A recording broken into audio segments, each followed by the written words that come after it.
ang mga kwento ng pag-ibig, kwento ng buhay at kwento ng pag-asa dito sa Barangay Love Stories. Love Stories.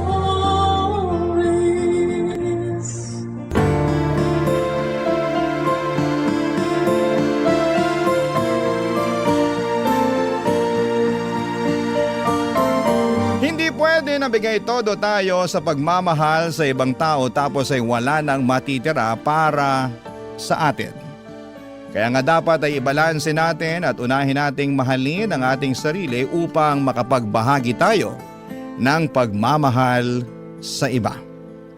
Ikaw, kabarangay, mahal mo ba ang iyong sarili?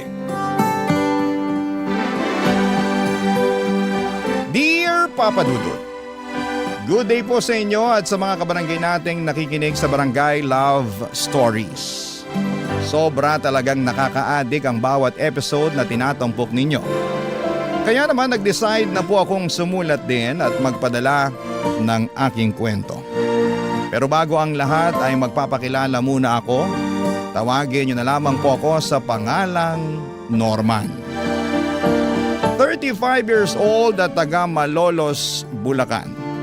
Kung ilalarawan ko po ang aking sarili ay proud kong sasabihin na isa akong masipag na anak, mapagmalasakit na miyembro ng pamilya at talaga namang bigay todo. Ang motto ko kasi ay lahat kakayanin para sa mga mahal ko sa buhay. At kung tatanungin ninyo mismo ang nanay Mirna ko, ay papatunayan niyang nagsasabi ako ng katotohanan.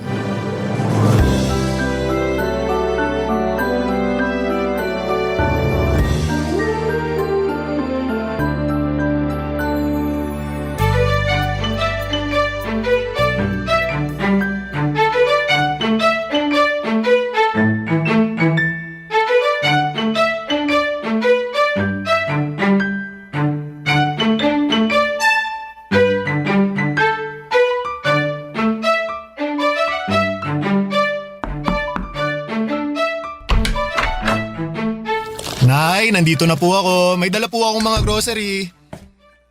Pasensya na po ang konti ng nabili ko, eto lang. Anong konti? Ang dami-dami na nito. Ay, akin na nga lahat yan ang mailagay ko sa mesa. Tapos maupo ka muna dyan sa sopa para makapagpahinga ka. Sige po, Nay. Salamat po. Ako ang dapat magpasalamat sa'yo kasi gumastos ka na naman para sa bahay natin. Sweldo ko naman po ngayon, Nay. Basta, salamat pa rin. Teka, ikukuha kita ng tubig na maiinom, ha? Mukhang uhaw na uhaw ka na dyan. Medyo nga po eh. Sige po, salamat po.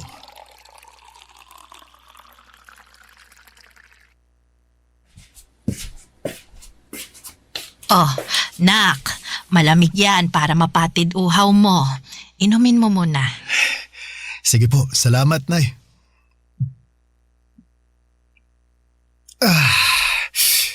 Sarap ng tubig.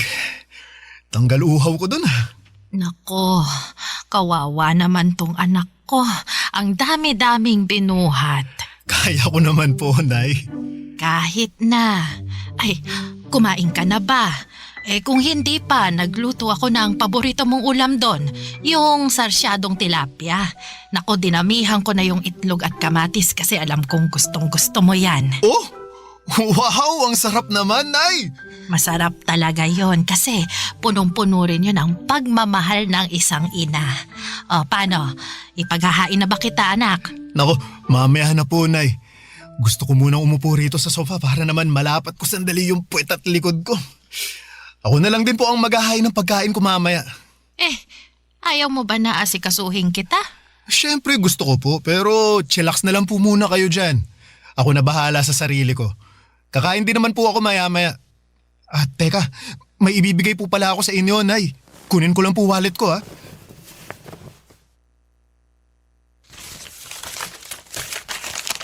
Ano yan? Pera? Opo. Ito po, para po sa inyo. Para sa akin, ano namang gagawin ko dyan? Pambayad po sa tubig at saka sa kuryente. Bakit parang ang dami naman yan? Magkano lang naman yung tubig at kuryente natin rito, anak? Yung sosobra po dyan ma sa inyo na. Baka gusto nyong magpasalon, manicure o pedicure. Ay nako, hindi na. Luho lang yon. Gastos lang. Ay, meron naman pong panggastos, tsaka minsan lang naman po ito. Ikaw talaga. Siyempre, nahihiya ang nanay mo kasi baka wala ka ng pera dyan pang gastos. Ang dami-dami mo ng pinamiling grocery tapos nagbigay ka pa ng pera para sa tubig at kuryente. Huwag po kayong mag-alala ma, kasi meron naman po akong panggastos dito. Sigurado ka ba, nak? Opo. Magsisinungaling ba naman ako? Hindi, pero nag-aalala lang ako eh. Simula nung nagkatrabaho ka parang hindi ka na pumalya sa pagtulong sa pamilya natin. Kahit nga ilang kamag-anak natin, tinutulungan mo pag kaya mo. Ayoko lang na masaid yung ipon mong pera. Ikaw naman yung mauubusan. Nako ma, hindi po mangyayari yon kasi sinisiguro ko na may natatabi rin ako para sa sarili ko. May kasabihan nga na mahirap tumulong sa iba kung hindi ko muna uunahing tulungan ang sarili ko. Lagi nyo kaya pinapaalala sa akin yun? Aba, oo naman. At saka, tumutulong lang naman ako sa mga kamag-anak natin kung nakaluluwag ako eh. Kung wala, tumatanggi naman po ako. Noon, medyo hirap akong humindi pero ngayon, pinag-aaralan ko na po. Tama rin naman yan. Mahirap na sa'yo lang lagi iaasa ang lahat. Kaya nga po eh. Pero masaya naman ako sa tuwing nakakatulong ako. Lalo na sa inyo at dito sa bahay natin. Alam ko, kapos din iba kong mga kapatid. Ay, kaya nga nagpapasalamat ako sa'yo, nak. Kasi malaki talaga ang naitutulong mo sa mga gastusin natin sa araw-araw. Pero paalala pa rin ha, huwag mong abusuhin ang sarili mo. Magpahinga ka pa rin. Huwag kang magpapakapagod ng husto sa trabaho at maglibang-libang ka rin. Ay, alam mo yon, umalis ka, mamasyal, para hindi puro trabaho at bahay lang ang napupuntahan mo. Pero katulad ng iba nating kabarangay, Papa Dudut, na lumaki sa hirap, hindi naiiba ang kwento ng aming pamilya. Mekaniko sa talyer ang tatay ko samantalang labandera naman si nanay. Tapos 4 kaming magkakapatid at ako ang panganay. Madalas ay kulang talaga ang kita ng mga magulang namin, pangkain at panggastos namin sa araw-araw ay kinakapos. Kaya naman pinangako ko sa aking sarili na magsusumikap ako upang hindi na namin muling maranasan ang magutom. Kaya naman binuhos ko talaga ang panahon ko sa pagtatrabaho. Sa katunayan ay hindi pa ako nakontento sa pag-oopisina. Dahil tuwing day off ko ay rumaraket pa ako sa food business ng kaibigan ko bilang kosinero.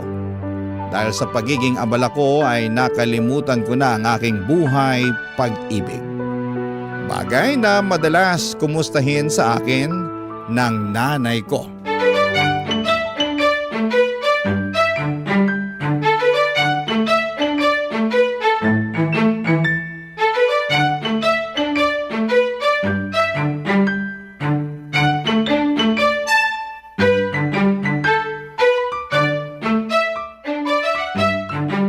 Ay, nak, pwede ba kitang matanong? Sige po ma, ano po yun? Ilang taon ka na nga ba ulit? 34 na po ako ngayon taon. Bakit po? Oh, lagpas na pala sa kalendaryo yung edad mo. Pero ni isang babae, wala ka bang nababanggit o pinakikilala sa akin na nililigawan mo? Nak, may bala ka pa bang mag-asawa? Siyempre ma, meron po. Kailan mo naman bala? Kasi nagkakaedad ka na. Nung panahon namin, ganyang edad, may 5 ng anak. Ay, iba naman po yung panahon nyo sa panahon natin ngayon. Saka sa totoo lang, wala po akong oras makipag-date dahil busy ako sa pagtatrabaho. Oo nga Kahit day off mo doon ka naman sa kaibigan mong si Tio pumapasok. Wala ka ng pahipahinga. Masaya naman po ako na marami akong ginagawa Saka nakakapagpahinga naman po ako Pero wag mo pa rin kalimutan mag-love light. Kasi baka magulat ka na lang, tumanda ka ng binata. Ma naman, wala naman po sigurong problema kung tumanda akong binata, di ba? Wala nga, pero masarap pa rin yung meron kang sariling pamilya at saka mga anak. Oo, mahirap ang buhay pero naniniwala naman ako na gagawin mo ang lahat para itaguyod yung pamilyang bubuuin mo eh. Malaki ang tiwala ko na magiging mabuti at responsable kang padre de pamilya. Sige po, ma. Kapag meron na po akong natitipuhang babae, kayo po ang unang makakaalam. Abay, dapat lang kasi nanay mo ako. Ako ang dapat una mong pagsabihan dahil kung hindi magtatampo ako.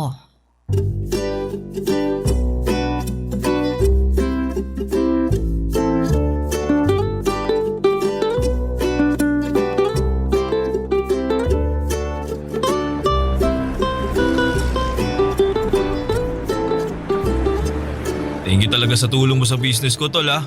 Laking luwag lalo kapag may tauhan ako na hindi pumapasok eh.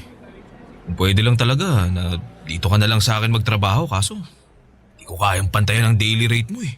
Oo, kasi kapag dito na ako papasok ay malulugi ka sa akin. Ewan ko sa'yo.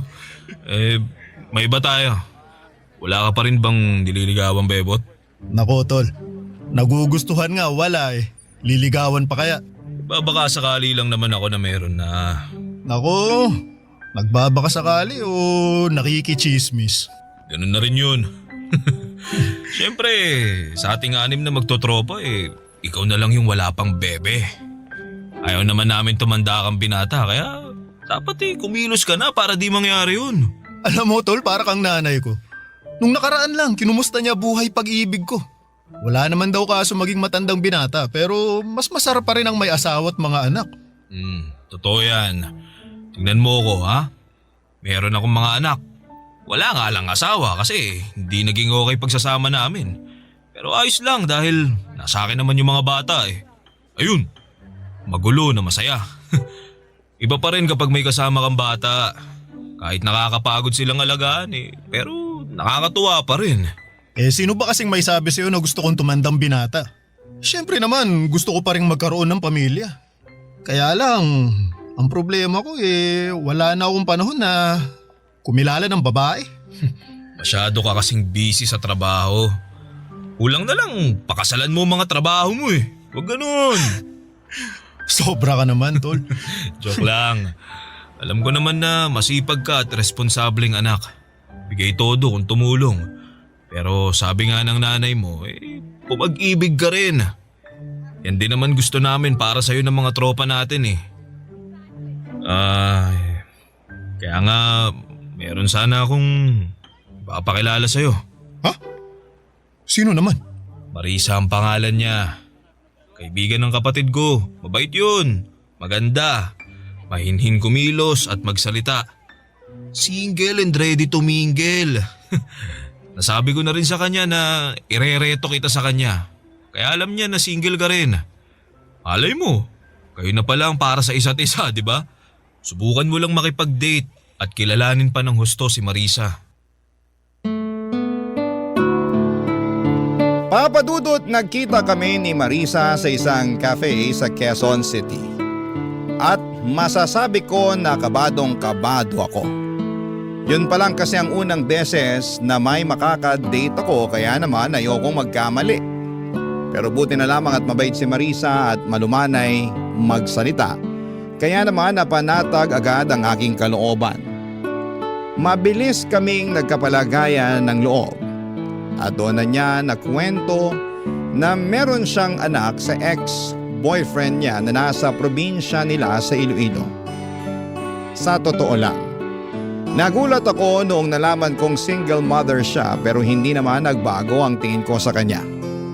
Mas sumanga pa nga ako sa kanya at tumaas ang aking respeto sa mga sakripisyo niya para sa kanyang anak. Nagpatuloy ang aming pagkakaibigan na hindi nagtagal ay nauwi na nga sa pag-iibigan. Barangay Love Stories. Barangay Love Stories. Papadudot, niligawan ko si Marisa ng 2 buwan bago niya ako sinagot. Noong mga panahong yon ay nakilala at nakausap ko na rin ang anak niya sa video call. Sa katunayan ay nagplano na nga kami ng bakasyon sa Iloilo para personal ko na itong makilala. Pasukan din kasi ng mga panahong yon kaya hindi niya basta-basta mapapaluwas sa Maynila ang bata. Pero habang hindi pa nangyayari yon ay sinabi ko kay Marisa na ipakilala ko muna siya sa aking nanay. Hindi ko pa siya naisasama noon sa bahay dahil pareho pa kaming busy sa aming mga trabaho. Pero palagi ko siyang nakukwento sa nanay ko kaya naman sabik na sabik din ito na makilala siya. Hanggang sa dumating na nga ang araw na yon.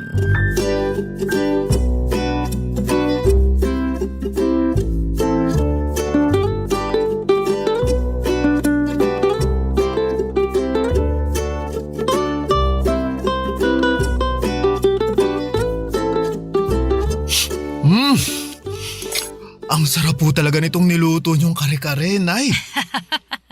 Nako, salamat anak. Uy, pero magdahan-dahan ka nga sa pagkain ha. Baka mabulunan ka, tsaka baka kung ano na lang ang isipin ni Marisa, oh. Nako, Nay. Alam po ni Marisa na masarap kayong magluto kaya ganadong-ganado ako pag kumakain. Lagi ko rin kasing nakikwento sa kanya yun, Nay. Di ba, babe? Tama po si Norman. Walang araw na hindi niya binida yung bawat luto niyo na pabaon niyo sa kanya. Nako, ganun ba? Salamat naman. Pero bakit parang hindi ka halos kumukuha ng ulam? Ayaw mo ba ng kare-kare? Yung totoo, allergic po kasi ako sa mani eh. Aha? Ganun ba? Nako, paano yan? May nakain ka na? Hindi naman po malala yung allergy ko, tsaka kaunti lang naman yung nakain ko, kaya ayos lang po ko. Marisa, nako, sorry ha, hindi ko alam na may allergy ka sa mani. Specialty kasi ni Nana yung kare-kare, kaya yan yung nirequest ko na lutuin niya. Special din kasi yung okasyon dahil nga ipapakilala kita sa kanya. Ayos nga lang ako. Kaunti lang nakain ko, di ba? Tsaka saka kung wala akong allergy siguradong hindi ko pa rin kakainin yung luto ng nanay mo. Kasi hindi naman masarap. Paano niya naging specialty yan? Ang tabang naman. At ang lansa ng karning ginamit. Makunat din. Pati yung gulay mapait. Nakakadiri. Ha? Anong sinabi mo? Narinig mo yung sinabi ko, Norman? Kailangan ko pa bang ulit-ulitin? Pasensya ka na ha kung hindi ka nasarapan sa luto. Wala na po ba kayong ibang niluto? Ha? Kasi hindi ko makakain yung kare-kare na yan. Baka hindi lang malalang allergy abutin ko dyan eh. Baka sumakit din tiyan ko. Sige. Teka, ipagluluto kita ng ibang ulam. Nay, Nakita ko sa ref natin. Nay, wag na, Nay. Order na lang tayo. Wag ka nang umorder. Gastos lang yan. Tsaka meron pa naman tayong mga sangkap dyan sa ref. Ako nang bahala, ha? Kumain na lang kayo dyan, ha? Sandali lang, magluluto lang ako. Nay! Marisa, mag-usap nga tayo dun sa labas. Bakit sa labas pa? Pwede naman dito na lang sa mesa. Mamaya malamok pa dun kagatin pa ako. Please, Marisa, kahit sandali lang. Ay, nako! Kakainis ka talaga.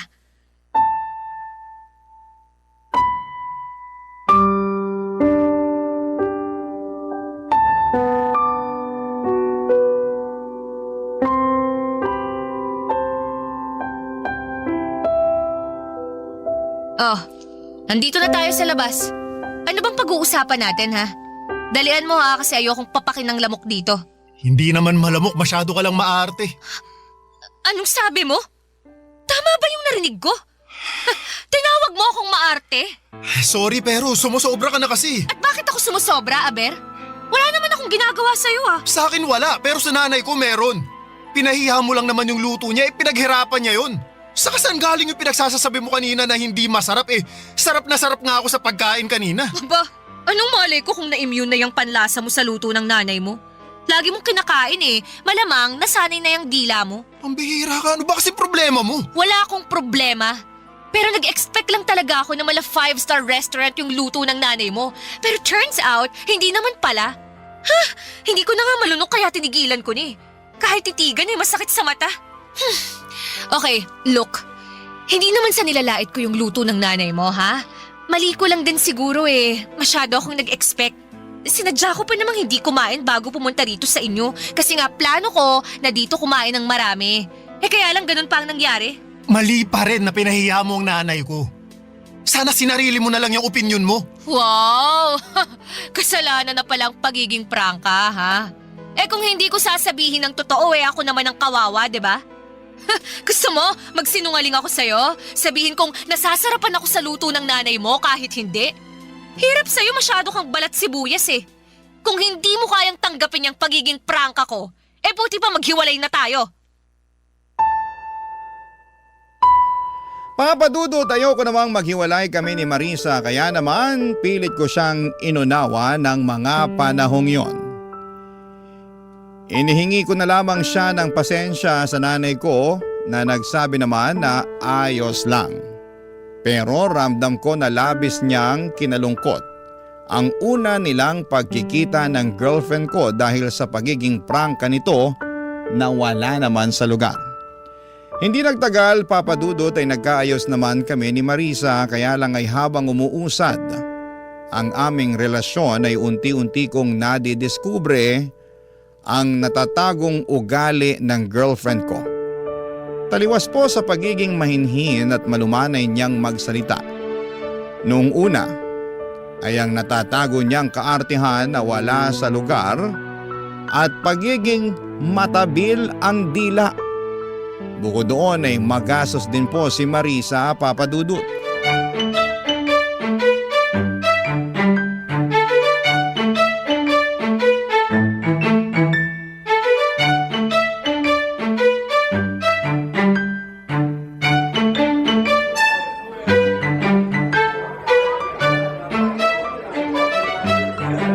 Alam mo, gustong-gusto ko talaga sa cafe na to. Aesthetic eh. Sigurado akong pupusuan na naman ng mga friend ko online yung My Day ko. Aesthetic nga pero di naman masarap yung kape saka ang mahal ng menu nila. Sabi ko naman sa'yo, subukan natin sa iba eh. Meron akong alam na kabubukas lang pero maraming magagandang review. Ayoko sa iba. Gusto ko rito. Hindi bagay yung beauty ko sa mga pipitsuging kainan, no? Maawa ka naman sa akin. Maaate mo ba na i-date ako sa isang mabaho at mamurahing lugar? Marisa, para sa kaalaman mo, hindi mabaho yung lugar na gusto ko sanang puntahan natin sa date natin ngayon. O, edi sige. Hindi na kung hindi. Pero mamurahin pa rin. Ayoko doon. Gusto ko rito. Ay, bahala ka na nga. Bahala talaga ako. Ay, babe, malapit na pala yung birthday ko. Ano palang plano mong regalo sa akin? Ano? Don't tell me, nakalimutan mo na ah. Sige ka, magtatampo ako. Hindi ko nakalimutan pero sikreto muna kung anong ireregalo ko sa'yo. Siyempre, wala nang element of surprise yun kapag sinabi ko, di ba?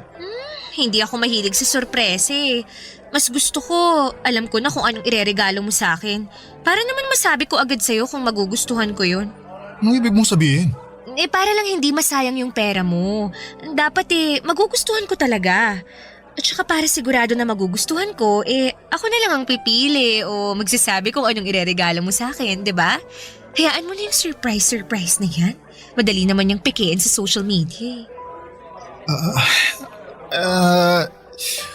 Ang totoo, wala pa talaga akong naiisip na regalo eh. Pero hindi naman ibig sabihin nun wala akong ibibigay ah.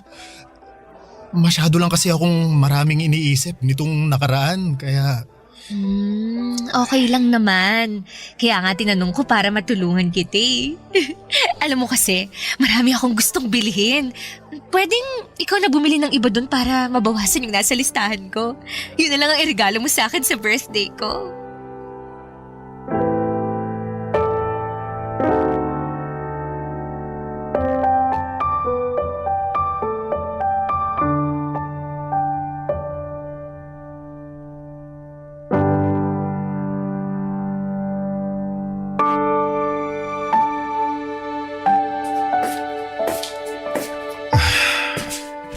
Nandito na po ako, Ma. Oh, anong nangyari sa'yo? Bakit malungkot ka, anak? Wala po ito. Pagod lang po ako sa trabaho. Gusto mo ba ng tubig? Huwag na po, Ma. Hindi naman po ako nauuhaw. Upo na lang po muna ako kasi kanina pa nangangalay itong balakang ko eh. Nakasabit kasi ako sa jeep pa uwi para lang makauwi rito. Grabe, wala ako halos masakyan tapos ang lakas pa ng ulan. Eh nako, bakit hindi ka na lang nag-taxi o di kaya nagrenta ng kotse para makauwi rito? Wala na po kasi akong cash tapos hindi ko naman magamit yung card ko dahil nasagad ko na. Wala pa akong pambayad kasi sa susunod na linggo pa yung sweldo namin. Oo nga pala ama, pasensya na po pala kasi baka hindi ako makapagbigay para sa grocery natin sa sahod ko Unahin ko lang pong bayaran yung credit card ko kasi baka magka-penalty po ako. Mahirap na. Ay, wala namang kaso yon kasi nandyan pa naman yung mga pinamili mo. Pero matanong ko lang ha, hindi naman sa nangingialam ako pero ngayon ko lang yata narinig na nasagad mong paggamit ng credit card mo. Tapos naubusan ka pa ng cash hindi ka naman ganyan nak. May binili ka ba o nanakawan ka? Hindi po ako nanakawan ma pero tama po kayo na may binili ako. Binilahan ko po ng bagong cellphone si Marisa kasi birthday niya po ngayon. Yun po kasi ang request niya Tapos kumain kami sa labas kaya ayun. Naubos naman yung cash na dala ko. Barya na lang ang natira kaya hindi na nga ako nakapag-taxi pa uwi. Ganun ba? Ay, buti na lang ligtas ka pa rin na nakarating dito sa atin nak. Di bale, sa susunod, siguraduhin mo na lang na may ititira ka pang pamasahe. O di kaya, kapag wala ka na talagang pera dyan, di tawagan mo ko. Sasabihan ko yung mga kapatid mo na pahiramin ka ng pera. Yung isesend nila gamit yung e-wallet para meron kang magamit. Opo ma, salamat po Wala yun anak. Oh, sige na, kumain ka na doon. Para naman makapagpahinga ka na pagkatapos.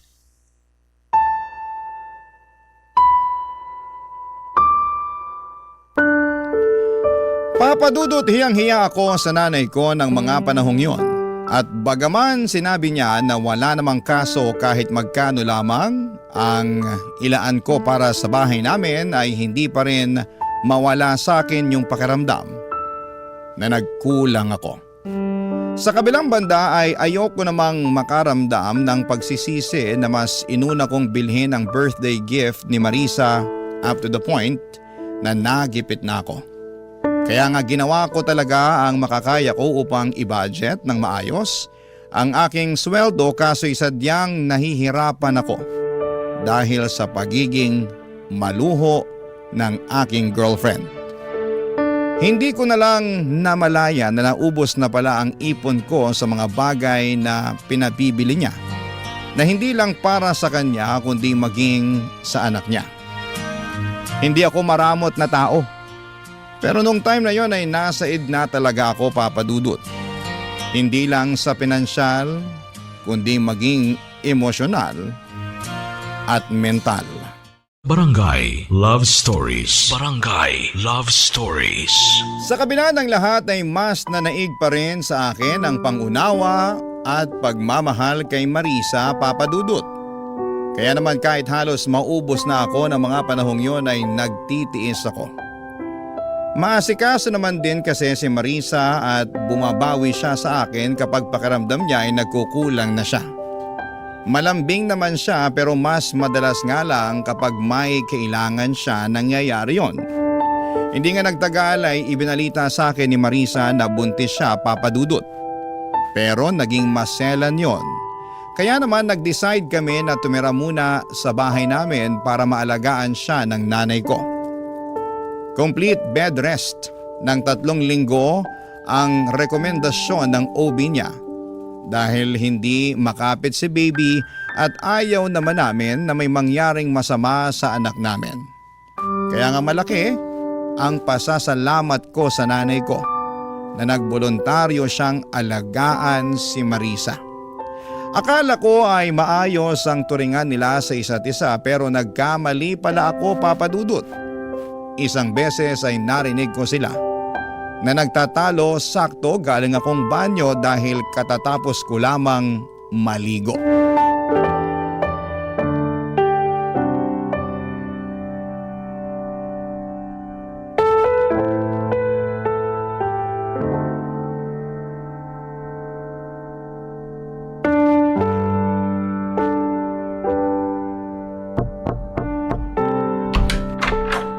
Marisa, tulog ka na ba?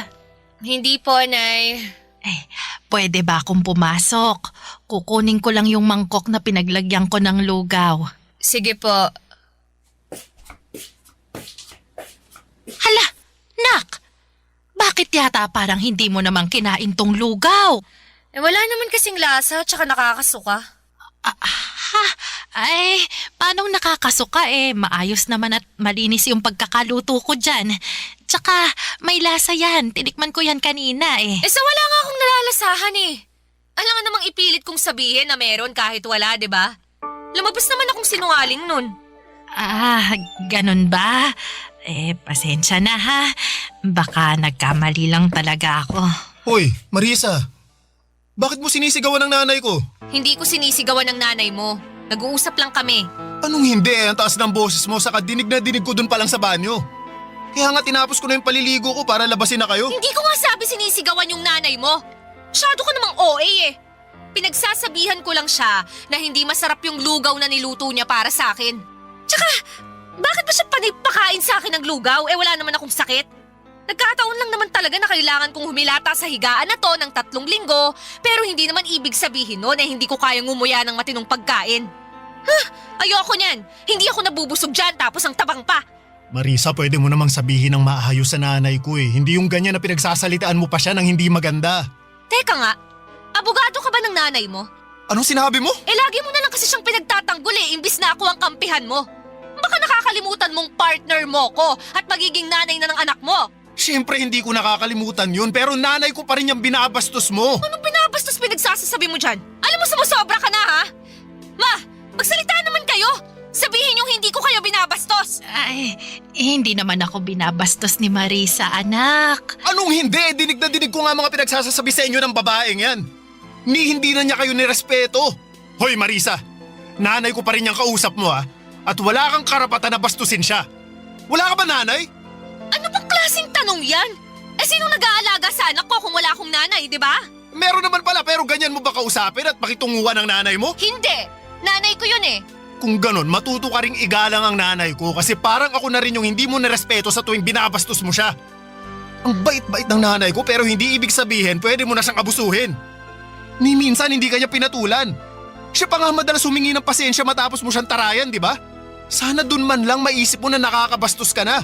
At kung kaya mong irespeto ang nanay mo, sana gawin mo rin yun sa nanay ko. Norman, hindi naman siguro sinasadya ni Marisa kaya hayaan mo na lang. Ayos lang naman ako Tingnan mo! Ayos lang naman pala sa nanay mo Pero kung makareact ka dyan, akala mo nakagawa ko ng krimen? Pasensya na, Pasensyahin mo mukha mo! Sabi ng OB natin hindi raw ako dapat ma-stress, pero sa'yo ako nai-stress! Isama mo pa yung nanay mong ewan! Sana talaga doon na lang ako sa nanay ko sa Iloilo umuwi! At siya na lang yung dapat na nag-alaga sa akin! Hindi kayo! Papadudot dismayado ako at nasaktan sa kung papaanong pakitunguhan ni Marisa ang nanay ko. Akala ko kasi nagbago na siya pero maling-mali ako dahil hindi naman pala papadudot. Sa palagay ko nga ay mas lumala pa ang pag-uugali niya dala na rin ng kanyang pagbubuntis. Isyo na rin kay Marisa na nagbibigay ako ng ambag sa bahay namin lalo na at magkaka-baby na kami. Dapat daw ay sila na lamang ang sinusuportahan ko at hindi na ang pamilya namin. Hindi ko naman pinapabayaan si Marisa at ang magiging anak namin pero hindi ko basta-basta mapuputol ang suporta ko sa nanay ko. Kaya nga sa abot ng aking makakaya ay binabalanse ko yon. Kaso'y hindi yon maintindihan ng kinakasama ko. Pinaramdam niya sa akin at sa nanay ko kung gaano niya kaayaw yung setup namin. Paulit-ulit niya akong sinasabihan na maghanap ng marirentahan dahil kaya naman niyang asikasuhin ang kanyang sarili. Lumipas nga ang 2 buwan at naging okay naman ang baby namin kaya hindi na kailangan ni Marisa na mag-bed rest. Dahil doon ay nagpaalam siya sa akin na lalabas siya para makipagkita sa dati niyang mga katrabaho, bagay na pinayagan ko naman. Kaya lang ay meron akong nalaman na labis kong kinabigla.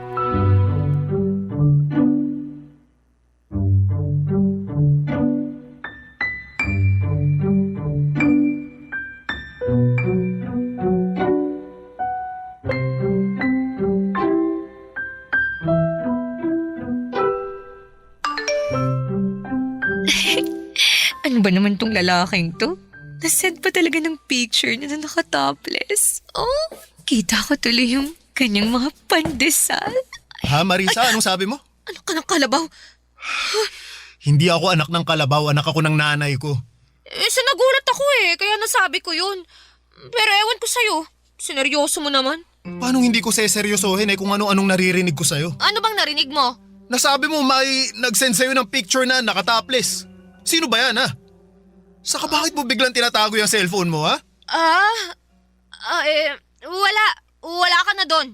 Anong wala ako doon? May tinatago ka, no? Tangero ka Wala akong tinatago sa'yo. Kung wala, edi patingin ako ng cellphone mo. Akin na. Akala mo hindi ko napapansinan nitong mga nakaraang araw palagi kang nakatutok dyan sa cellphone mo, ha? Narinig pa kita na may kausap ka nung isang gabi.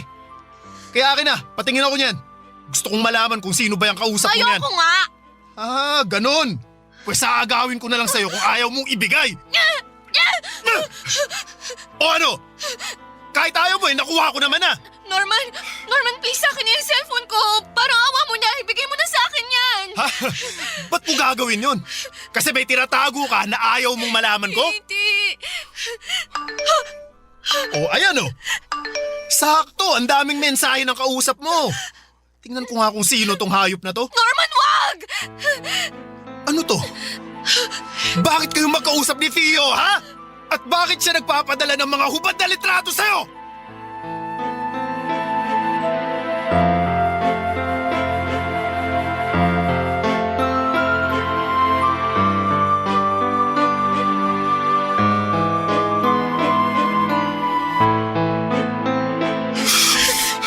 Nasaan na yung hayop na yun?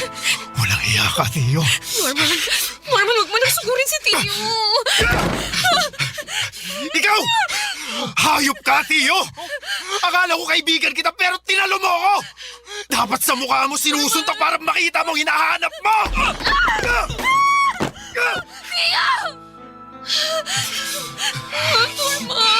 Norman, bakit mo ako sinuntok? Nagtanong ka pa talagang ahas kaya kulang pa nga yan dahil sa ginawa niyong panloloko sa akin! Sira ulo ka, Norman! Kala mo siguro hindi masakit yung ginawa mo, no? Halika! Dadagdagan ko pa para lalo ka Sige, masaktan! tara! Magsuntukan tayo! Kala mo yata, atrasan kita eh! Tama na! Tumigil na kayo! Ikaw babae ko, huwag mo akong awatin! Tuturuan ko pa ng leksyon yung lalaki yan! Ano bang ginawa ko sa'yo, ha? Sige nga! Nagtatanong ka pa rin! Bakit sa akin ka lang nagagalit? Si Marisa naman ang unang lumapit sa akin, Paano hindi ako magagalit? Nakita ko yung mga hubad na litratong sinend mo sa girlfriend ko! Baka nakakalimutan mo. May kinakasama na si Marisa at ako yun! Hindi ko naman nakalimutan yon. Pero yung kinakasama mo, ang humingi ng mga picture ko na yon. Ano? Hindi totoo yan! Anong hindi totoo? Sabi mo gusto mong makita ang katawan ko kaya nag-send ako ng picture. Kaya lang nagpahuli ka naman kay Norman kaya yari tuloy tayong dalawa. Tio! Sumusobra ka na, Norman. Akala mo hindi kita papatulan, ha? Sige! Magsuntukan tayo! Para lalo kong mapadugo yung bastos mo ka! Ano ba kayo? Sinabing tama na Makinig naman kayo sa akin! Huwag akong magsabihan at awatin mo kundi ang Norman na yan. Siya naman na noon ang nanunto ka at pag-amok dito sa pamamahay ko. Meron akong dahilan kung bakit ko ginawa yun! Tinalo mo ako, tol! Akala ko pa naman magkaibigan tayo! Tigil na kayo sa amin! Ang sakit! Marisa! Marisa! Marisa, nagdudugo ka! Ang baby ko! Ang baby ko! Tulungan niyo ako! Ang baby ko! Dalhin niyo ako sa ospital!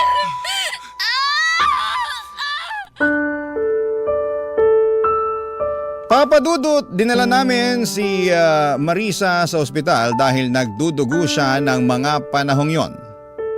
Takot na takot ako ng mga panahong yon para sa kaligtasan ng baby namin. Kaya nga pansamantala kong nakalimutan ang galit ko kay Theo dahil natuon ang buong atensyon ko para kay Marisa. Pagdating namin sa ospital ay agad na inasikaso ng mga doktor ang kinakasama ko. Pinaghintay kami ni Theo sa labas ng emergency room at doon ko na tinawagan ang nanay ko. Gulat na gulat siya sa mga nangyari at humahangos na nagpunta sa ospital na kinakaroonan namin. Pero huli na ang lahat dahil binalita sa amin ng doktor na nakunan si Marisa. Ibig sabihin, patay na ang baby namin. Sobrang sakit ang pangyayaring yon at hindi ko mapigilang sisihin ang aking sarili dahil pakaramdam ko ay kasalanan ko kung bakit nawala ang aming anak. Pero mas masakit na pagkagising ni Marisa ay inamin niya sa akin na hindi ako ang ama ng sanggol na dinadala niya. Matagal na pala silang may relasyon ni Theo at may ginagawang milagro habang nakatalikod ako at hindi pa sila nakontento dahil pinaako pa nila sa akin ang bata na hindi naman nanggaling sa akin. Kaya nga noong araw ding yon ay nakipaghiwalay na ako kay Marisa at tinapos ko na ng tuluyan ng pagkakaibigan namin ni Theo. Sa kasalukuyan ay nagmo-move on ako, Papa Dudut. Tinuring ko na lamang na blessing in disguise ang redirection na nangyari at mas nag-focus na lamang ako sa aking pamilya na siyang tunay na nagmamahal sa akin. Hanggang dito na lamang po ang sulat ko. Maraming salamat. Sakaling mapili po ninyong i-ere sa Barangay Love Stories. Ang inyong kapuso at kabarangay forever, Norman. Ako? Gigil na gigil talaga ako sa nangyayari sa kwento natin. O ikaw, kabarangay, kumukulo rin ba dugo mo? Pwede kang mag-iwan ng comment sa ating comment section. Ang mga kwento ng pag-ibig, kwento ng buhay at kwento ng pag-asa dito sa Barangay Love Stories. Love Stories.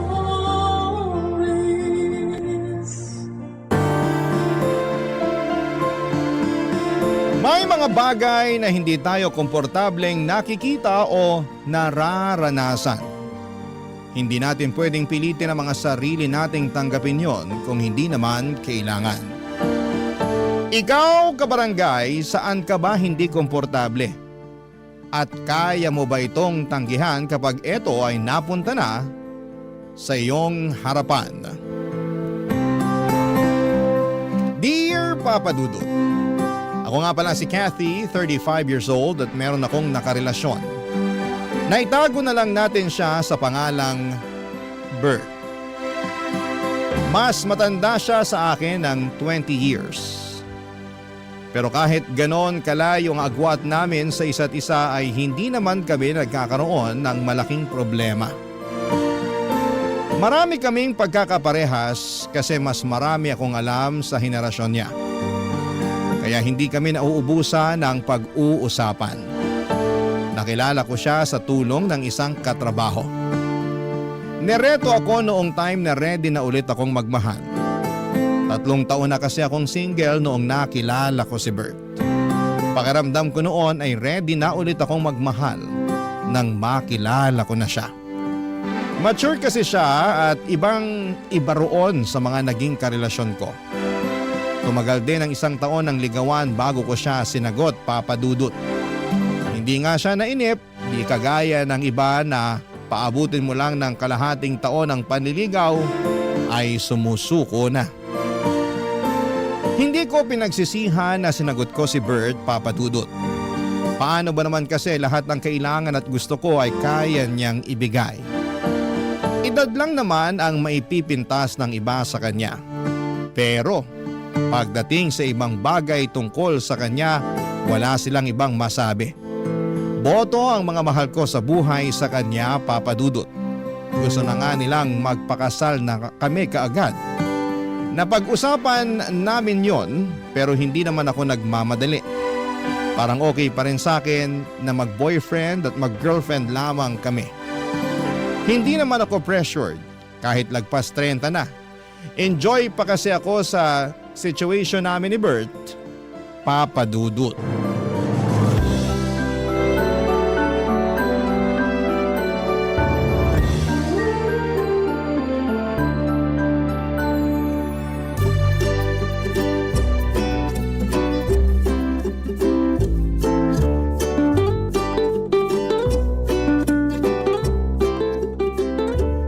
Saan tayo tayo sa day off ko.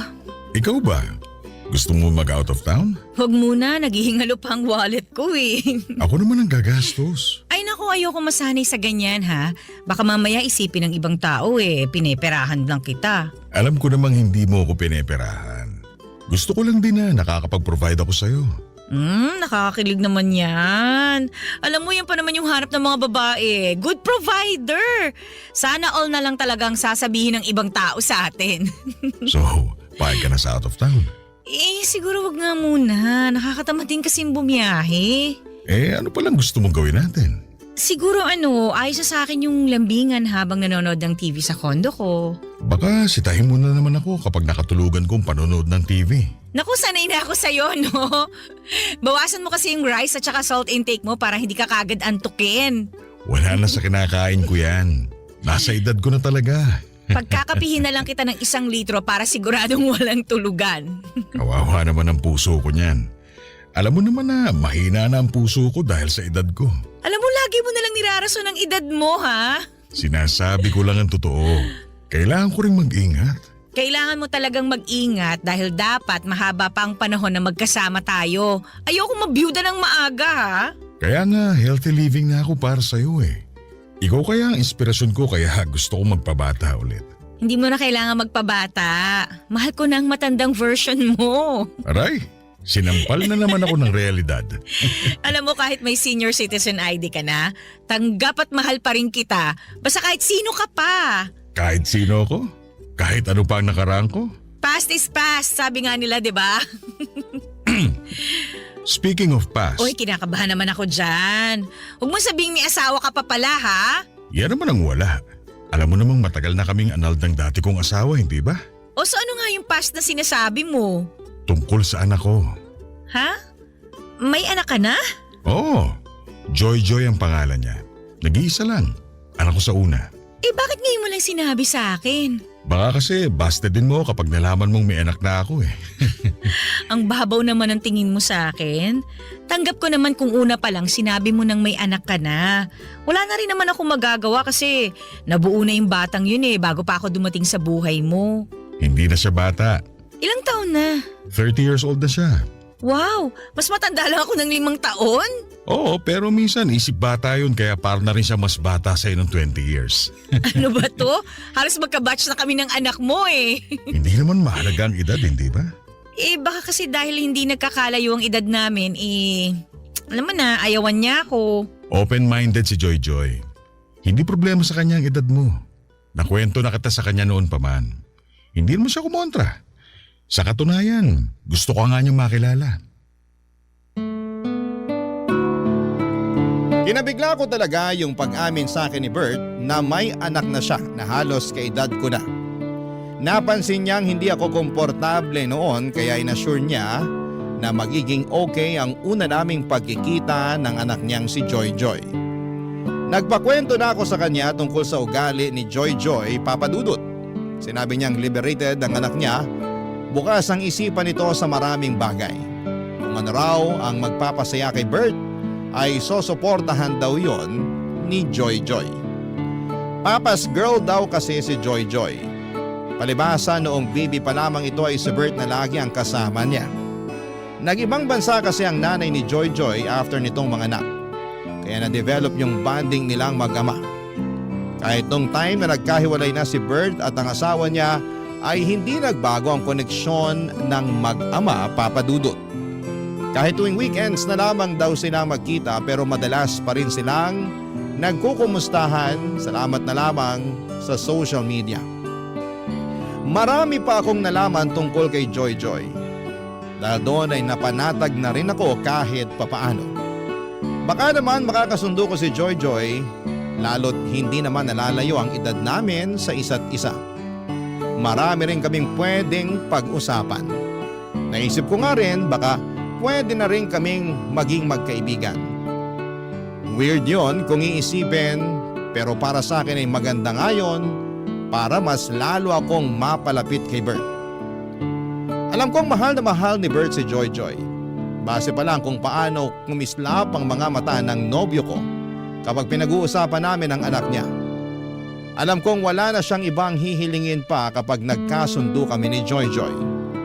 Kaya naman pinaghandaan ko na ang unang pagkikita namin ni Joy Joy. Kabado man pero kinaya ko yon para sa relasyon namin ni Bert, Papa Dudut.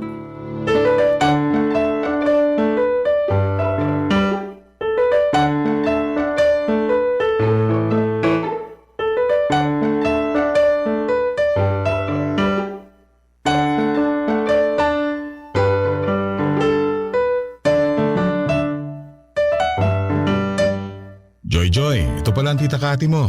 Pwede bang Kathy na lang ang itawag ko sa'yo? Kasi naman 5 years lang ang agwat natin sa isa't isa eh. Ay, mas gusto ko nga yan. Aba, una pala nagkasundo na kayong dalawa. Mukha naman kasing madaling pakisamahan tong si Kathy eh. Saka mukhang marami kaming mapagkakasunduan. Ramdam ko rin eh. Parang may lukso ng dugo ako sa'yo. Ay, nanay lang? Char. Huwag mong sobra ng biro mo, Joy Joy. Baka mabigla naman to si Kathy. Ay hindi. Maganda nga una pa lang nilalapag na niya sa akin yung totoong ugali niya eh. Para wala nang gulatan. Alam mo ngayon pa lang, gusto na kitang maging stepmother. Pero mas mukha tayong stepsisters. Oo nga pala, Joy Joy. Dito matutulog sa bahay si Kathy, ha? Si Papa naman? Anak ba kita para magpaalam ka sa akin kung pwedeng matulog ang girlfriend mo sa bahay mo? Baka lang kasi dito ka rin matulog ngayon. Eh dito naman talaga ako matutulog ngayon. Nakaschedule na, di ba? Wala namang kaso sa akin kahit maglambingan kayo magdamag ni Kathy. Basta wag lang kayo masyadong maingay sa kwarto ha. Walang kaalampagan ng kama. Hoy, huwag yung ganyang biro, ha? Hindi naman maiilang tong si Kathy. Ako ang naiilang eh. Eh di sorry. Sorry Kathy ha kung nabibigla ka sa bunganga ko. Sana masanay ka na. Ganito lang talaga ako makipag-usap kay Papa para lang kaming magkaedad. Nako okay lang yun. Parehas lang tayo. Parang kaedad ko lang din ng tatay ko kapag kinakausap ko siya. Eh nagkikiss din ba kayo ng tatay mo? Kiss? Oo, bumibeso ako sa kanya pag nagkikita kami. Ha? Beso lang? Para naman kayong magkaibigan lang? Eh paano pala dapat? Pa, beso lang yung sa kanila oh. Bakit tayo kiss sa lips? Kiss sa lips? Oo. Yun ang nakasanayan namin mula nung baby pa siya. Love language namin yun. Ah, nung bata pa lang si Joy Joy. Mula pagkabata niya hanggang ngayon. Hanggang ngayon? Consistent kami ni Papa dyan. Joke to, no? Anong joke? Sampulan nga natin pa. Okay na. Hindi na kailangan patunayan yung joke nyo. Natatawa na ako. Bahala ka. Pa, alis muna ako. Tumatawag yung best friend ko. Gala lang kami sa mall. Balik ako mamayang dinner. Agahan mo, ha? Sumabay ka sa amin ni Kathy mag-dinner. Sure. Bye, Kathy. Bye, Pa. Pakis nga ako. Lambot naman ang lips ng dalaga ko. O ingat ka, ha? Update mo kami ni Kathy, ha? Ang inakala kong biro ay totoo pala. Nakita ko kung paanong naglapat ang mga labi ni Bert at Joy Joy. Naghalikan talaga sila sa harapan ko at hindi ako nakapagsalita kaagad, Papa Dudut. Inoobserbahan ko kung nagbibiro pa rin sila pero mukhang hindi na. Seryosong kumaway na paalis si Joy Joy habang si Bert naman ay nagtungo muna sa kusina para i-check kung ano ang pwede niyang iluto para sa dinner naming tatlo. Naiwan naman ako sa sala na takang-taka kung bakit may gumagawa pa ng ganon. Masyado lang ba akong malisyosa at normal ba na sa edad ni Joy Joy na yon ay hinahalikan pa siya sa labi ng sarili niyang ama? Ako lang ba ang hindi komportable sa sitwasyon na nakikita ko? Kailangan ko bang sanayin ang sarili ko sa nakasanayan nilang mag-ama? Hindi namin napag-usapan ni Bert ang tungkol sa halik na yon. Parang ako pang nahiya sa nakita ko at hindi ko naman pinahalata sa kanya na nabigla ako sa naging halikan nilang mag-ama. Pagkabalik ni Joy Joy ay nakita ko naman silang naghalikang muli sa labi. Isang malaking pasanin sa akin na ipakita na okay lamang ako sa nakasanayan nilang gawin. Bakit sila ganon? Hindi naman ako conservative na babae pero alam ko kung ano yung limitasyon. Close din naman kami ng tatay ko pero hanggang beso lang ang pupwede. Kina Bert at Joy kailangan talagang magdikit ang mga labi nila ng matagal. Naintindihan ko kung musmos pa lamang si Joy pero dalaga na siya. Halos kaedad ko na nga siya. Hindi ba dapat may boundaries na rin silang mag-ama pagdating sa bagay na yon, Papa Dudut? Barangay Love Stories. Barangay Love Stories. Papa Dudut, marami pa akong napapansin sa kanilang mag-ama habang tumatagal na nakakasama ko sila. Sobrang komportable nila sa isa't isa na wala na silang pakialam kung komportable pa ba ang iba kapag nakikita sila. Meron nga noong magkasama kaming kumain sa isang restaurant, silang dalawang mag-ama ang magkatabi. Inakala ng lahat na sila ang magkarelasyon at kaibigan lamang ako ni Joy. Paano ba naman kasi iba ang dikitan nila sa isa't isa? Iba rin ang yakapan na akala mo ay magkarelasyong sabik sa bawat isa. Panay din ang halikan nila sa labi kahit anumang oras nila piliin. Doon ako hindi nakatitig ng mabuti, Papa Dudut. Samantalang kami ni Bert bihira lamang kung maghalikan sa labi. Hindi rin kami gaanong naglalambingan at nagyayakapan. Pero silang mag-ama ay kayang-kaya po nila. Minsan gusto ko nang sabihin sa kanila na hindi ako komportable kaya lang nauuna lagi yung takot ko na baka ma-misunderstand nila ang pinanggagalingan ko. Hanggat maaari ay ayaw ko namang magkaroon kami ng hindi pagkakaunawaan ni Bert. Saka napapalapit na rin kasi kami ni Joy sa isa't isa. Ayaw ko ring masira ang nasimula naming samahan. Ang hirap pa namang ibalik ang magandang samahan kapag nagkalamat na. Kaya pinilit kong itikom ang labi ko para lamang masigurado na hindi ako ang magiging dahilan para lumayo ang loob nila sa akin. Pero isang araw ay meron na naman akong hindi nagustuhan sa ginawa nila. Kararating ko lamang noon ng bahay ni Bert at naabutan kong magkasama sina Joy at Bert. Nakasuot ng nightie si Joy na sobrang nipis. Wala rin itong suot na bra. Dahilan para mailang ako, Papa Dudut.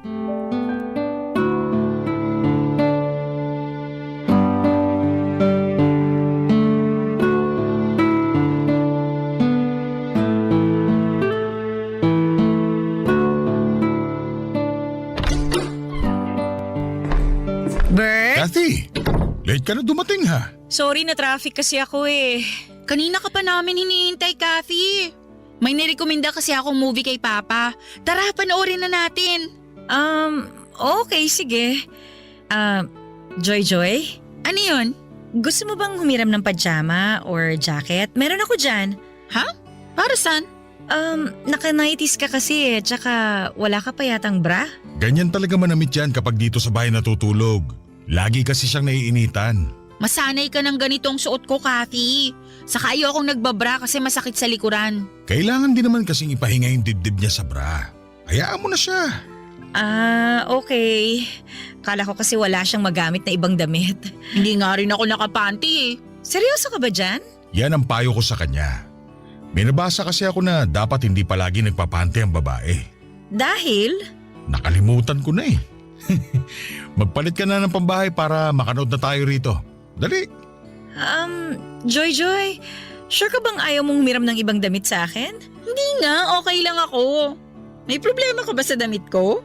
Baka lang kasi kabagin ka. Baka hindi ka komportable. Ito na ang pinaka-komportableng damit ko. Kung pwede nga lang tong gamitin sa mall eh. Baka pinangrampa ko na talaga. Huwag ka na mag-alala sa sote, Joy. Asikasuhin mo na lang ang sarili mo para makanood na tayo. True. Saka, Kathy, okay lang ba kung kami ni Papa ang magtabi habang nanunood? Kasi maingay kami pag nanunood eh. Baka maistorbo ka.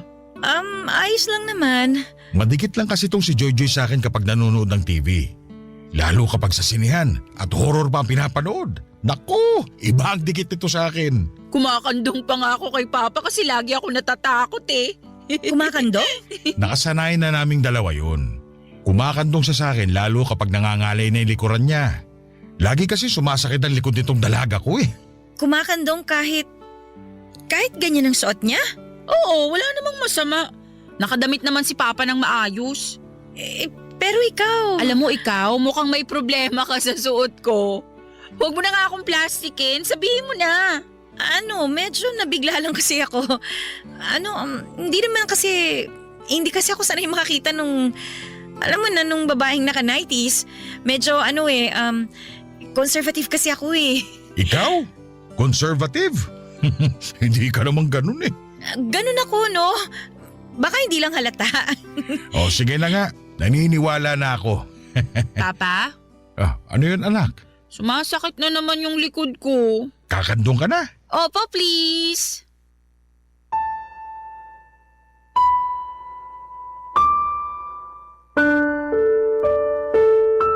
Bigla na lamang kumandong si Joy Joy kay Bert. Natulala na lamang ako sa mga nangyari. Nagmadali akong pumunta sa kwarto hindi para magbihis kundi para magpakalma ng sarili ko. Naiinis ako sa ginagawa nila pero mas naiinis ako dahil wala naman akong magawa. Para pigilan sila, Papa Dudut. Parang ang helpless ko sa sitwasyon na yon. Gustuhin ko mang magsalita, natatakot ako dahil baka ma-offend ko sila.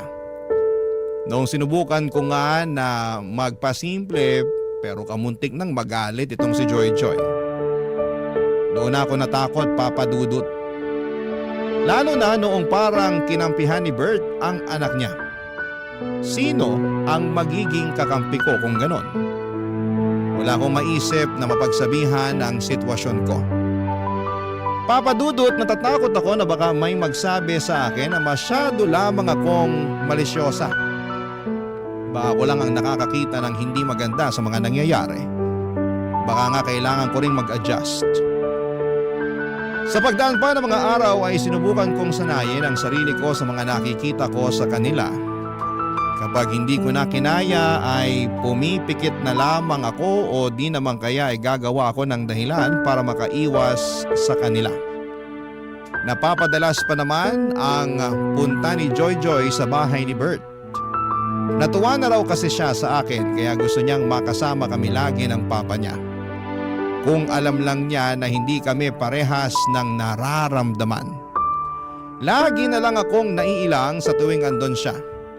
Lagi akong kinakabahan na may makikita pa akong sobra sa ginagawa nila. At hindi nga ako nagkamali, Papa Dudut. Nagkatotoo nga ang aking iniisip. Isang gabi, sinurpresa ko si Bert para sa monthsary namin.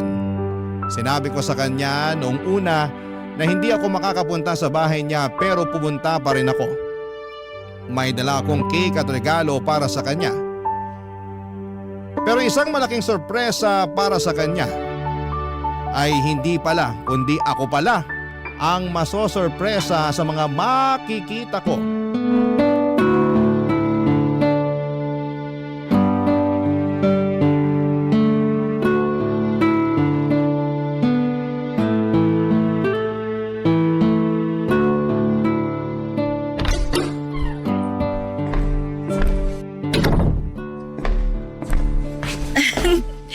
Happy Monthsary! Kathy, akala ko hindi ka pupunta. Gusto kitang sorpresahin eh. Happy Monthsary! Ikaw talaga. Sana nagsabi ka. Di hindi na yung surprise. Bumili pala ako ng cake at saka… Kathy! Sabi ni Papa hindi ka raw pupunta rito sa bahay. Kasi bala ko lang naman siyang sorpresahin kaya nagpanggap akong hindi pupunta. Mukha namang na-surprise si Papa, maski na ako. Kahit ako na-sorpresa sa'yo eh. Bakit ka naman na-sorpresa? Palagi naman akong andito sa bahay ni Papa.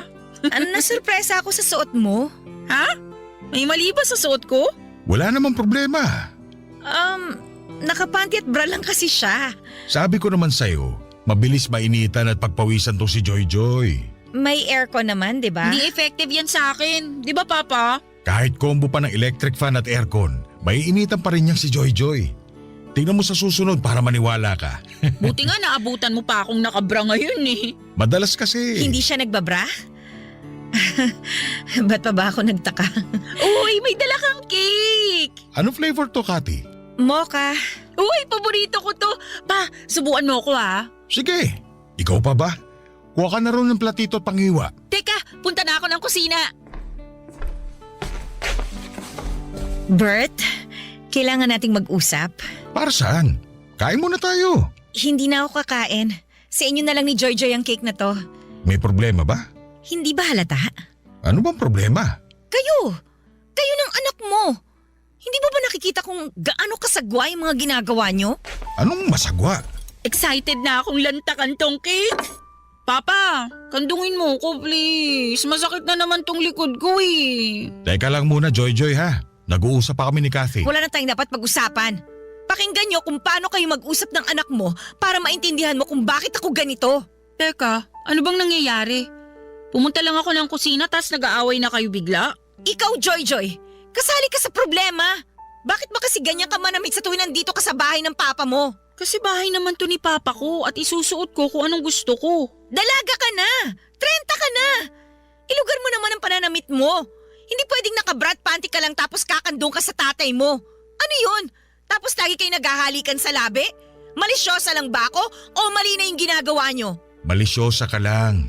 Walang mali sa ginagawa namin ng anak ko. Ito na ang nakasanayan namin bago ka pa dumating. Huwag naman sanang marumi ang isip mo, Kathy. Gusto pa naman kita para kay Papa. Thank you na lang, pero hindi ko na kaya tong ginagawa nyo. Sa inyo na tong cake. Mag-enjoy kayong kumain habang magkakandong. Sa sobrang inis ko ay nagmadali na akong umalis.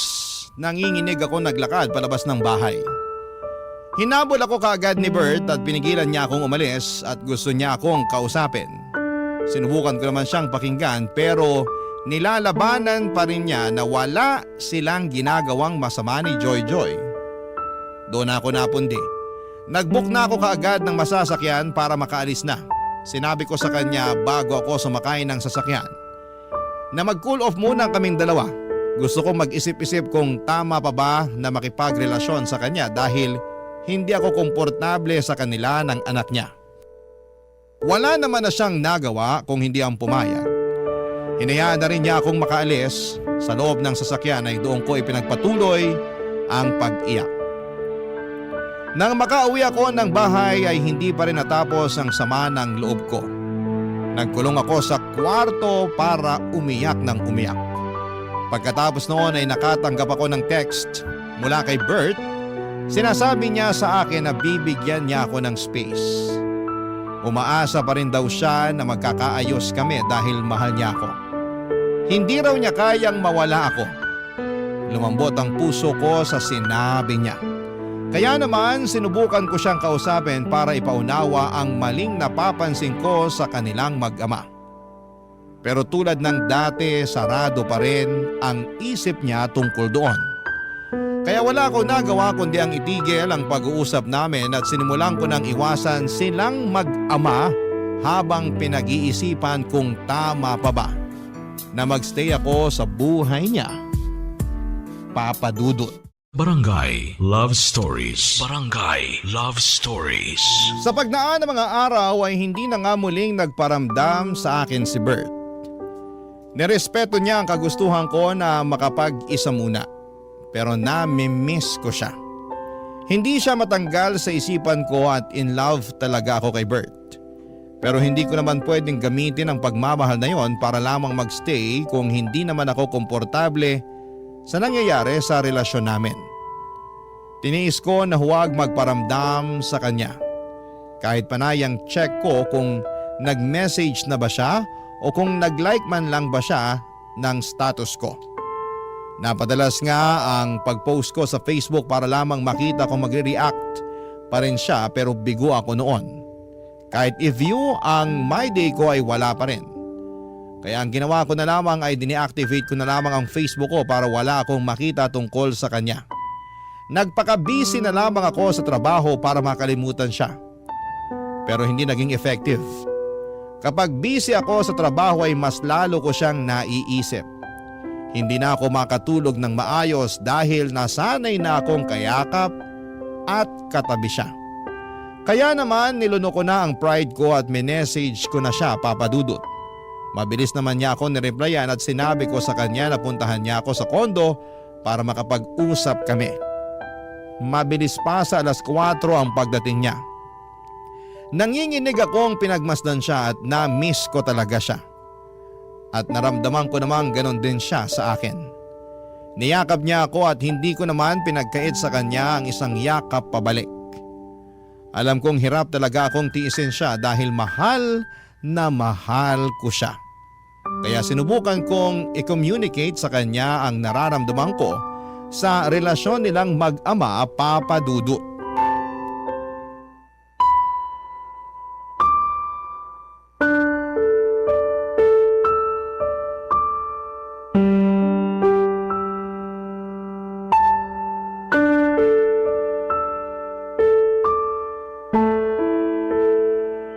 Namiss talaga kita.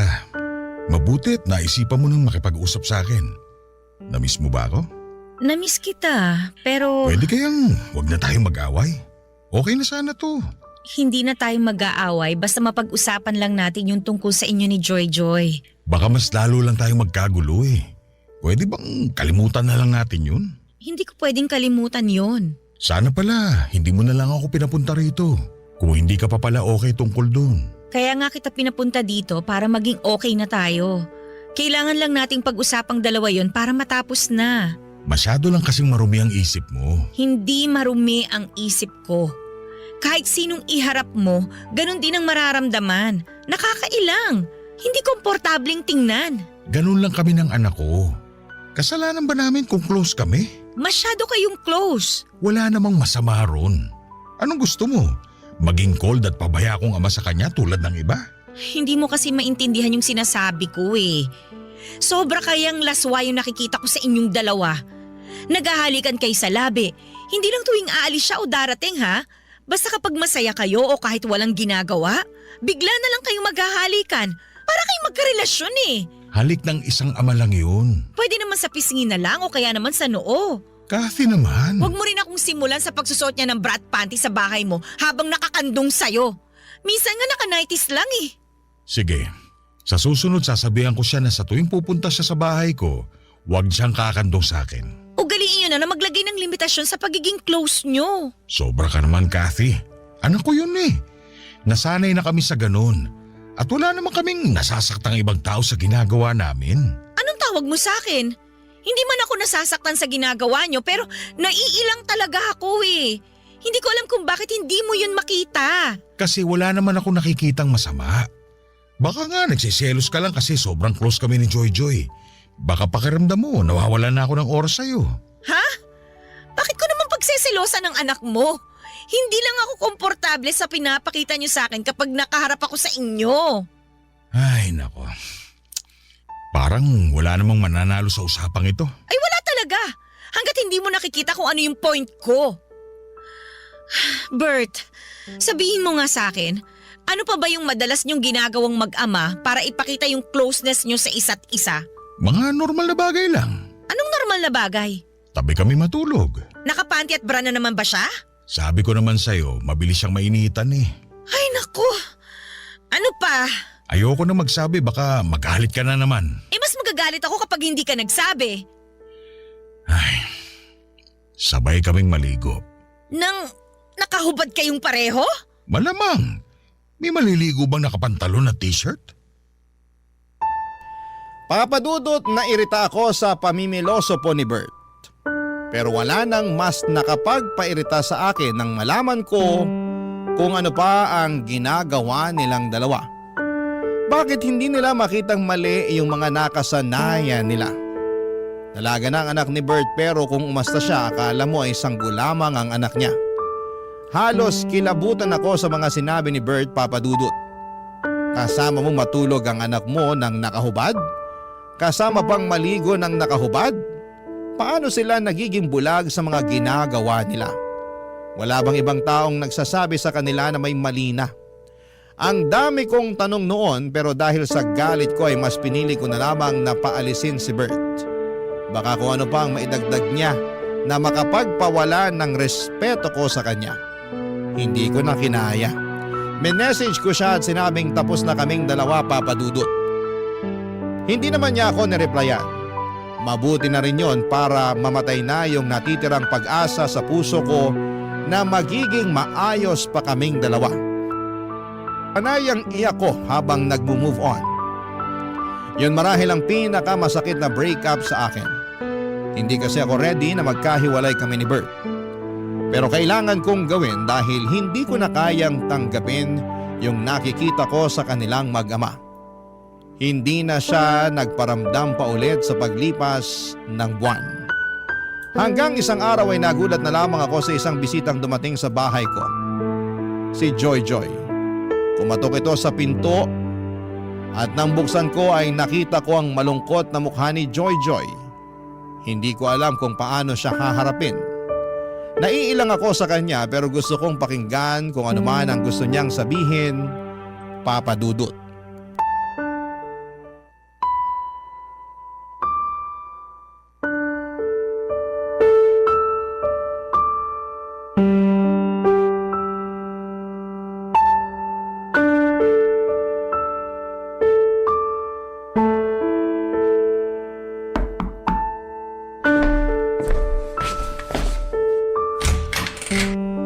Anong ginagawa mo dito?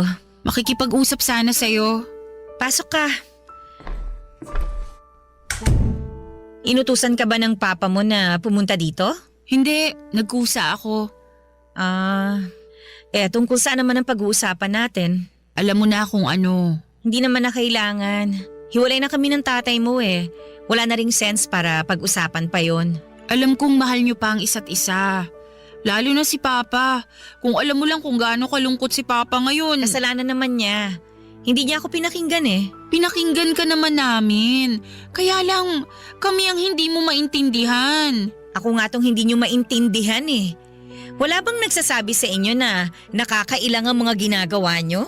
Wala naman kaming natatapakang ibang tao. Yung tanong kong sagutin mo, wala bang pumupuna sa ginagawa niyong mag-ama? Meron, pero… So hindi lang pala ako, no? Pero pinaramdam niyo sa akin na ako lang tong malisyosa. Kasi hindi naman big deal sa amin eh. Ewan ko ba sa ibang tao kung bakit hindi sila maging open-minded? Ang hirap maging open-minded sa ginagawa niyo, Joy Joy. Parehas mo rin pala yung mga niligawan at naging ex ni Papa eh. Akala ko pa naman iba ka sa lahat. So marami pala kaming kontra sa ginagawa niyo ng tatay mo. Kasi makikitid ang utak nyo. Ay naku Joy Joy, makinig ka. Hindi ako kontra sa pagiging malapit nyo sa isa't isa ng tatay mo. Pero sana sa edad mo, dapat alam mo na kung ano yung mga bagay na hindi mo ginagawa kasama siya eh. Hindi ka na pwedeng naka-bra at panty lang habang kumakandong sa kanya. Wala na rin sanang halikan sa labi na maganap. Bumeso ka na lang tulad ng ibang mga anak. Sa ganun ako pinalaki ni Papa eh. Kaya nga sinasabi ko sa'yo na mali ang tatay mo na ipagpatuloy pa kung ano yung ginagawa nyo noon. Kahit yung pagtulog na nakahubad ka katabi siya. Sinong hindi magtataas ng kilay kapag nalaman nilang ginagawa nyo yung ganon? Parehas mo talaga ang mga ex ni Papa. Pinagseselosa nila ako dahil sobrang close naming dalawa. Hindi na selos yung nararamdaman nila. Namin. Hindi na kami komportable. Ang nanay mo ba, alam ba niya yung ginagawa nyo? Hindi naman siya nagtatanong eh. O subukan mo sabihin sa kanya para magkaalaman na. Baka hindi ka na niya ulit papuntahin sa tatay mo kapag nalaman niya yan. Open-minded ang nanay ko. Kaya alam kong wala lang sa kanya to kapag sinabi ko sa kanya. Okay, sige. Hindi na ako lalaban kasi buhay niyo naman yan eh. At saka, tapos na rin kami ng tatay mo. Good luck na lang sa next na stepmother mo kung payag siya sa mga inaakto niyo. Ay, pero Kathy, ikaw na kasi ang gusto ko para kay Papa. Kahit may hindi tayo pinagkakaunawaan, alam kong ikaw yung dapat para kay Papa. Saka alam kong mahal na mahal ka rin niya. Sa'yo ko lang siya nakitang ganun kasaya eh. O so, anong punto mo? Baka naman pwede mo nang isang tabi yung pagkailang mo sa ginagawa namin ni Papa. Tapos balikan mo na siya. Naaawa na kasi ako sa kanya eh. Please, Kathy. Please. Nangingilid ang mga luha ni Joy Joy habang pinapakiusapan akong balikan si Bert. Aminado akong naapektuhan ako sa huling sinabi niya. Nakaramdam ako ng kurot, mas lalo namang nag-ingay ang puso ko. Isinasagawa na naman nitong sinisigaw na naman nitong muli si Bert. Bigla ko namang na-miss si Bert, Papa Dudut. Pinalis ko muna si Joy Joy para makapag-isip-isip ako bago siya tuluyang lumabas ng pintuan. Hinawakan pa nito ang kamay ko at nagmakaawa na huwag ko raw iwan ang tatay niya. Hindi raw niya kayang makitang lugmok sa kalungkutan ng tatay niya. Doon ko naramdaman kung gaano niya kamahal si Bert. Tumango na lamang ako at sinabing kami na lang ng tatay niya ang mag-uusap sa dapat na gawin. Pagkatapos noon ay nagmadali akong isarado ang pintuan at doon ako napasantad. Para ako nang hina sa naging usapan namin. Ilang araw na akong naguguluhan sa dapat kong gawin, Papa Dudut. Mahal na mahal ko po si Bert. Wala na akong ibang lalaki na nakikitang makakasama kung hindi siya. Kaya lang ay hindi ko talaga matanggap ang ginagawa nilang mag-ama. Sinubukan ko namang sabihin yon sa kanila pero mukhang hindi nila babaguhin ang nakasanayan nila. Kasi hanggang sa dulo ay pinapakita nilang walang mali sa ginagawa nila. Ano po ba sa tingin ninyo ang dapat kong gawin? Wala na akong ibang problema kay Bert maliban nga roon sa kakaibang closeness nilang mag-ama. Hindi ko na alam kung ano ang gagawin ko at sana'y matulungan niyo ako. Isa po akong masugid na tagapakinig ng inyong #1 radio station sa Barangay LS 97.1, lalo na ang inyong programang Barangay Love Stories. Makakaasa kayo sa patuloy na pagsuporta ko bilang pasasalamat sa pagbahagi ng aking kwento. Ang inyong forever kapuso at kabarangay, Kathy. Barangay Love Stories. Barangay Love Stories. Nalilito pa rin sa life ang ating kabarangay. Ano kaya ang maipapayo mo sa kanya? Ibahagi mo yan sa ating comment section para mabasa rin niya. Barangay LS 97.1. 97.1. Forever. Number 1.